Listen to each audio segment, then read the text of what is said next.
नमस्कार, स्वागत है आप सभी का आज के खास कार्यक्रम खास मुलाकात में। आज हमारे साथ स्टूडियो में मौजूद हैं श्रीमान तेजस जी लुंगरा जी। आप सफल उद्यमी, व्यवसायी, समाजसेवी भामाशाह तो हैं, साथ में पूर्व अध्यक्ष श्री जहांगीर समाज ट्रस्ट कर्नाटका बेंगलुरु के पद पर आसीन रह चुके हैं। नमस्कार, स्वागत है आपका हमारे स्टूडियो में। नमस्कार। सर, हम आपके शुरुआती जीवन के बारे में जानना चाहेंगे। मैं राजस्थान के पोखरण तहसील के बारट का गांव का रहने वाला। मेरा नाम तेजस लूंजा है। जी। मेरे पिताजी का नाम लखाराम लूंजा है। जी। और मेरे पिताजी भी समाज सेवी थे और बहुत माने हुए गांव के पंचों के में माने हुए एक थे। मैं जब शुरुआती जीवन में स्कूल पढ़ रहा था तो मैंने 7th क्लास तक पढ़ा हूँ। उसके बाद में मुझे यहाँ जो लोग आप दक्षिण भारत में या बम्बई तक आने वाले थे उनसे प्रेरणा मिली कि भाई वहां पर बहुत आराम से रहते हैं काम करने के लिए। उनकी थोड़ी देख रेख में मुझे लगा कि स्कूल नहीं पढ़ना, मुझे काम पे जाना है। तो मैं उस समय में 7th क्लास के बाद में मेरे माता पिता ने और भाइयों ने तो बोला था पढ़ने के लिए, पर मुझे ये काम में लगा था, इसके लिए मैं यहाँ काम पे आ गया। सर, हम आपके व्यवसाय के बारे में जानना चाहेंगे कि किस तरह से आपने शुरुआत करी और आज इस मुकाम तक पहुंचे हैं, उसके बारे में थोड़ा बताएं। व्यवसाय में ऐसा है कि मैं मेरे जीजा जी के साथ में बेंगलोर आया।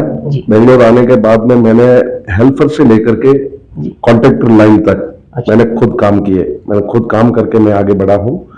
और इंटीरियर में मुझे बहुत शौक था, इसके लिए मैं पहले लेबर कॉन्ट्रैक्ट में शुरू किया, फिर बाद में मैंने प्रोजेक्ट लेने शुरू किए।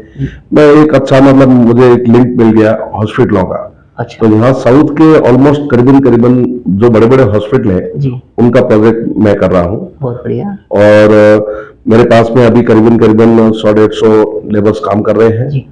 और जैसे ही मेरा प्रोजेक्ट एक फिनिश होता है तो प्रोजेक्ट के पीछे मुझे प्रोजेक्ट मिलता है, मेरी क्वालिटी के ऊपर मुझे प्रोजेक्ट मिलता है। ऐसा नहीं कि मुझे किसी आर्किटेक्ट से जाके मांगना या क्लाइंट से मांगने की जरूरत नहीं है, मेरा क्वालिटी मुझे वापस प्रोजेक्ट देता है। काम का ही रेफरेंस आपको आगे मिलता है। काम का ही रेफरेंस मुझे आगे मिलता है। बहुत बढ़िया।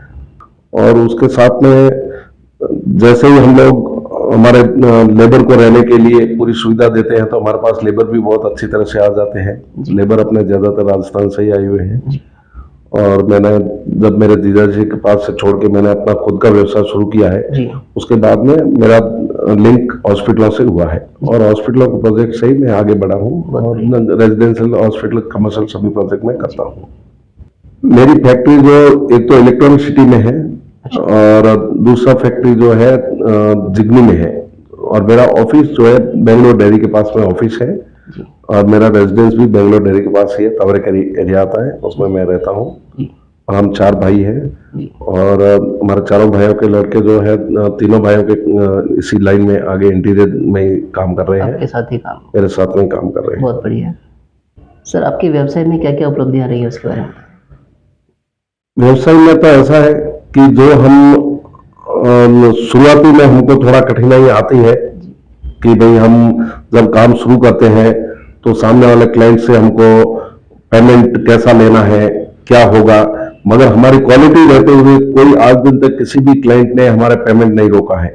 और मेरा क्वालिटी की वजह से मुझे स्टार्टिंग में तो मैं 3-3, 6-6 महीना पहले बुकिंग हो जाता था। अच्छा। मतलब हम वेट करेंगे आपको, जब आप फ्री होंगे तभी काम करेंगे। और आज भी ऐसा ही है मेरा क्वालिटी। काम आपसे कराना है? काम मेरे से ही कराना है। आज भी मेरे पास में वही क्वालिटी है और उसी क्वालिटी में काम कर रहा हूँ। बहुत बढ़िया।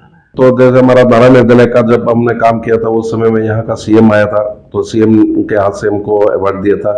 अभी मेरा 27 को कोयम्बटूर में बड़ा प्रोजेक्ट चल रहा है, उसका तमिलनाडु के सीएम आ रहे हैं, तो अभी इन्विटेशन आया, मैं 27 को उधर जा रहे हैं। तो मतलब ऐसा रहता है। यहाँ मैंने मिनिस्टरों के बहुत काम किए, मतलब मल्लिकार्जुन खड़गे का घर का काम मैंने किया है।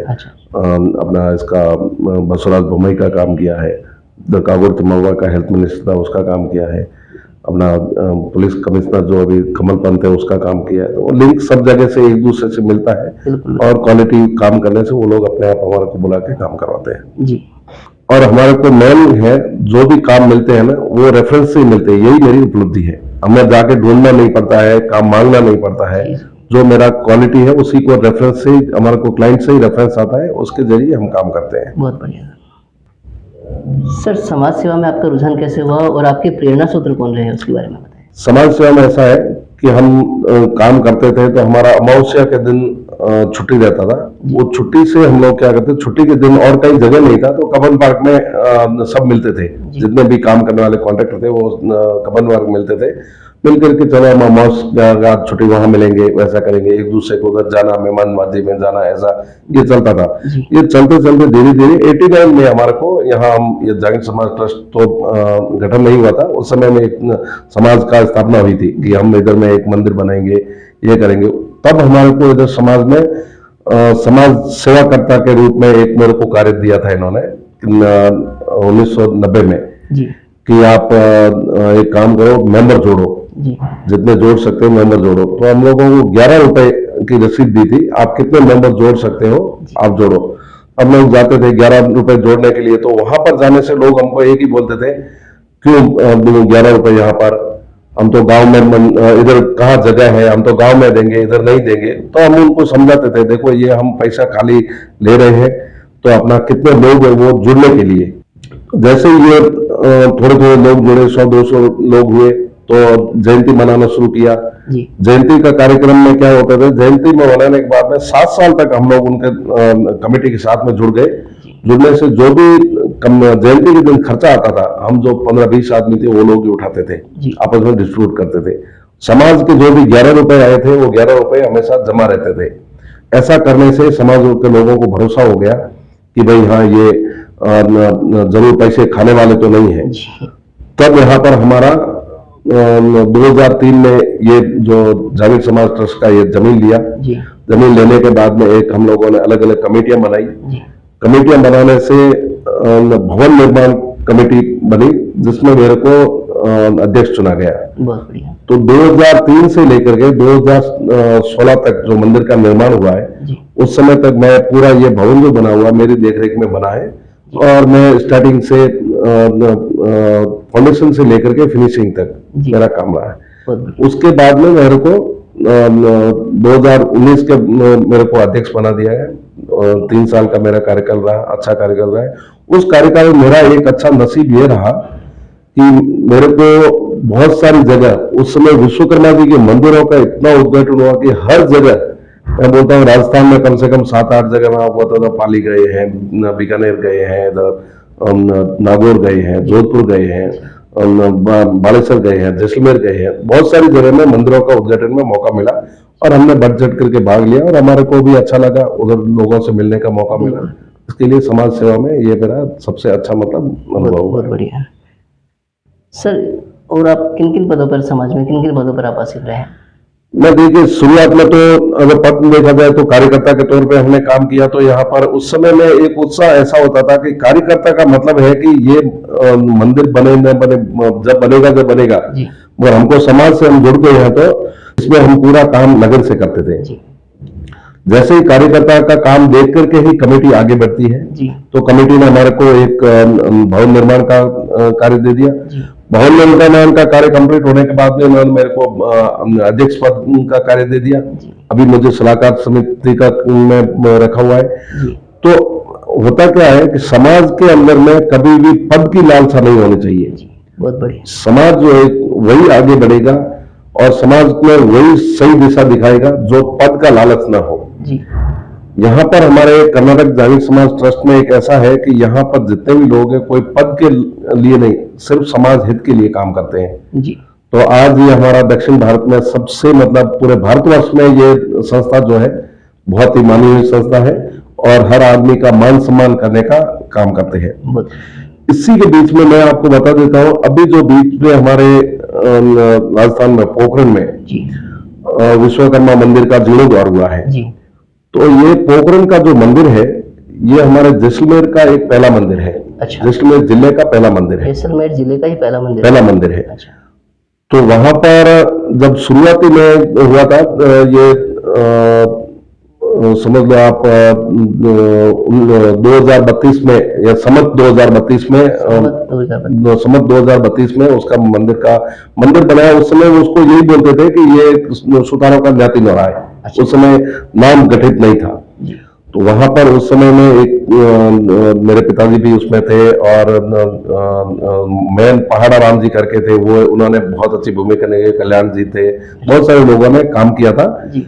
उसके बाद में किशन सिंह करके नागल था, वो अध्यक्ष बने। अच्छा। उन्होंने 15-20 साल तक सेवा दी, बहुत आते थे। उसके बाद में पेमाराम जी का नंबर आया। पेमाराम जी छड़िया है, और तो उन्होंने रामदेवरा में धर्मशाला का निर्माण कराया। अच्छा। फिर अमराराम जी का नंबर आया, तो अमराराम जी ने बहुत बढ़िया काम किया समाज के लिए, एकदम बढ़ चढ़ करके। अमराराम जी तन मन धन तीनों से उन्होंने काम किया है जी। समाज को। जो हम उधर में एक मंदिर के बाजू में एक प्लॉट है, अमराराम जी ने समाज को भेंट किया। जी। और ऐसा काम करने के बाद में अभी जब जीर्णोद्धार हुआ था, मेरे को फिर से उधर काम करने का मौका मिला। अच्छा। तो समाज के लिए हम लोगों ने एक योजना बनाई। उस योजना में कहा कि भाई ये समाज में अगर हम बोलियां का कार्यक्रम रखें और ऐसा अगर हम करेंगे जी। तो समाज में मेलजोल भी बढ़ेगा और पैसा भी आएगा। जी। तो समाज लोगों ने बहुत अच्छा मेहनत करके किया है और अच्छी बोलियां भी लगी है। और अभी वहां पर विश्वकर्मा जी की, राधा कृष्णा की, गणेश भगवान की, हनुमान जी की, शिव जी की जी। और जगदम्बा की मूर्तियों का स्थापना हुई है। और अभी ये 19 फरवरी को ही जीर्णोद्धार हुआ है। बहुत अच्छा फंक्शन रहा है, उसमें सब समाज बंधु आए हैं। जी। तो मैं उन सबका आभार व्यक्त भी करता हूँ और अच्छा लगा मुझे सबसे मिल करके भी। बहुत बढ़िया। यहाँ पर जब हमारा मंदिर का प्राण प्रतिष्ठा हुआ, उस समय में तो हम लोगों ने सब पूरा यहाँ समाज के लोगों के साथ में लोकल लोगों को भी जोड़ने का एक प्रयास किया, उसमें हम एक सफल रहे। जी। और उसके बाद में मेरे कार्यकाल में सबसे बड़ी उपलब्धि ये रही कि उस समय में कोरोना काल था। जी। तो कोरोना काल में हमने इधर में लोगों को हॉस्पिटल बेड नहीं मिलते थे। जी। तब एक निर्णय लिया कि इस हॉस्पिटल हमारे मंदिर में ही 31 बेड का हॉस्पिटल बना दिया कोविड केयर के लिए, और सब फ्री में सुविधा। हम लोगों ने एक ऐसी ग्रुप बनाया, जो ग्रुप बना करके उस ग्रुप के जरिए हम लोग डेली 3000 आदमियों को फूड खाना मतलब वितरण करते थे, खाने पैकेट भेजते थे।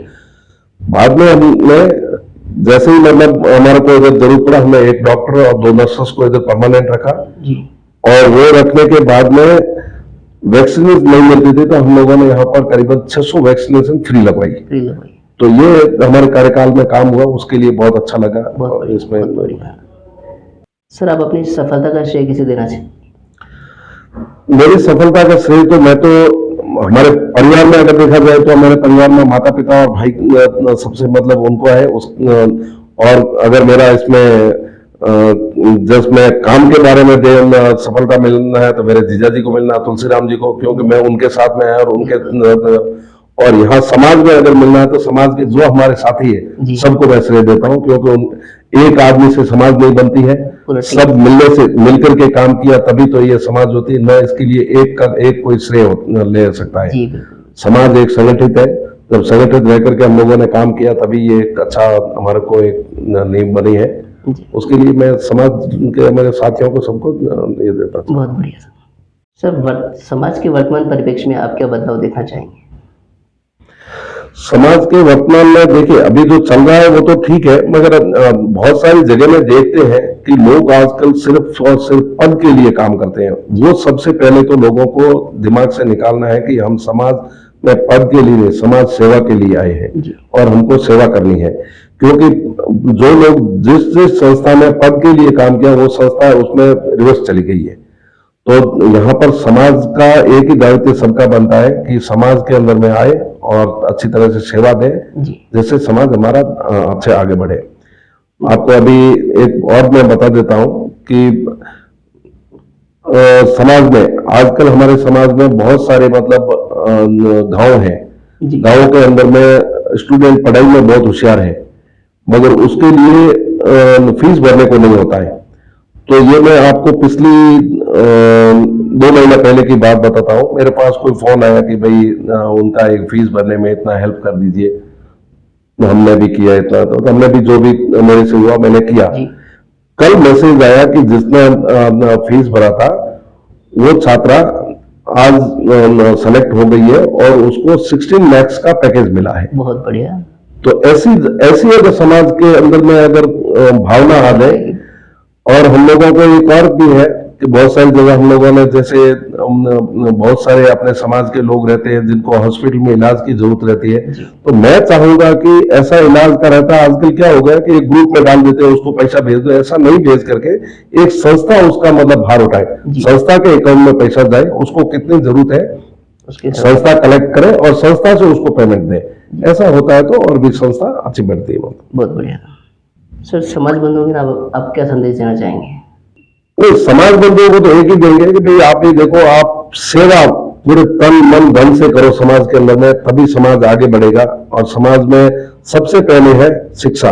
अभी शिक्षा की जरूरत है, जितनी हो सके उतनी बच्चों को भी शिक्षा कराओ। बच्चों को लड़का और लड़की में भेद मत समझो, दोनों हमारे लिए बराबर है, उनको शिक्षा कराना। बाकी जो हमारे पूर्वजों की रीति रिवाज है उसको हम नहीं बदलना है, हम उनके कदम चलना है, मगर शिक्षा अभी महत्व है और शिक्षा देनी चाहिए।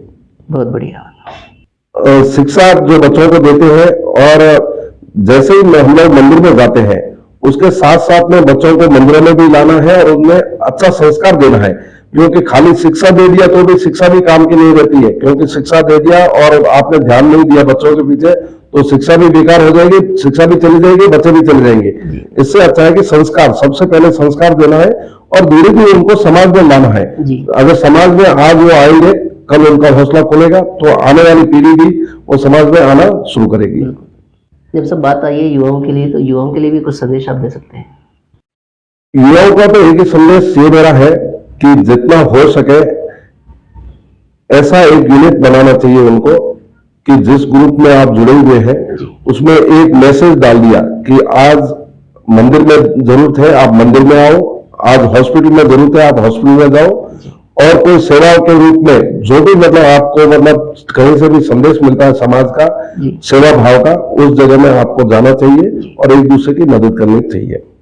अभी देखो हमारे इधर में जागीर समाज ट्रस्ट में हम लोगों ने प्रोग्राम रखे हैं सब, हर एक, जैसे शिवरात्रि का प्रोग्राम है, गणेश चतुर्थी का है, वैसे ही हमारा नवरात्रि का प्रोग्राम एक्चुअली हम लोगों ने बच्चों के लिए रखा हुआ है। और वो बच्चों के लिए इसलिए रखा हुआ है एक दूसरे आपस में मेल मुलाकात कर सके, आ सके और हम लोग एक दूसरे से परिचित हो सके। साथ साथ में मैं समाज के अपने इधर हमेशा एक बात कहता रहता हूँ कि देखो हम लोगों को एक नियम बनाना पड़ेगा। नियम क्या होता है? नियम की मतलब होती है एक रीति हो जाए। जैसे अगर कहीं पर भी शादी में जाते हैं तो आजकल क्या होता है, जैसे पाली साइड, जालोर साइड में जाते हैं, हम लोग जाते तो हैं उधर में उनके शादी में, वहां गए तो वो लोग हमारे को साफा पहनाते हैं, ये सब करते हैं। वो हमको नहीं, हम हर जगह की एक ही रीति होनी चाहिए कि भाई समाज में क्या है। अगर जैसलमेर का रीति, जालोर का रीति, बीकानेर का रीति एक जैसी हो जाए तो हमारे को संबंध करने में आसान हो जाते हैं। क्योंकि यहाँ पर नागौर या इधर में थोड़ा दूसरा रिवाज है, हमारे उधर का दूसरा रिवाज है, तो हम लोगों को धीरे धीरे बदलाव लाना, हमारा खान पान और रीति रिवाज एक करना है। अगर समाज में एक रीति रिवाज हो जाएगी, जिस दिन हमारे को न तो कोई संबंध में कोई किसी की प्रॉब्लम आएगी, न हमको गांव में जाने की जरूरत आएगी। आज हमारे बेंगलोर में 15,000 से ऊपर मतलब यहाँ पर घर है, और फिर भी हम लोगों को राजस्थान में जाके लड़का लड़कियां ढूंढनी पड़ती है। अगर हमारा रीति रिवाज एक हो जाता है तो हमारे को हम जहाँ रहते हैं यहीं पर सब हमारा संबंध हो जाता है और बच्चे एकदम सुखी जीवन व्यतीत कर सकते हैं। बहुत बढ़िया सर, बहुत बढ़िया। बंधुओं, आज हमने समाज में काफी अहम बातें जानी, जिनके लिए आपका बहुत बहुत धन्यवाद। धन्यवाद सर। मिलते हैं अगले सप्ताह किसी नई हस्ती के साथ, तब तक आप देखते रहे विश्वकर्मा टुडे न्यूज।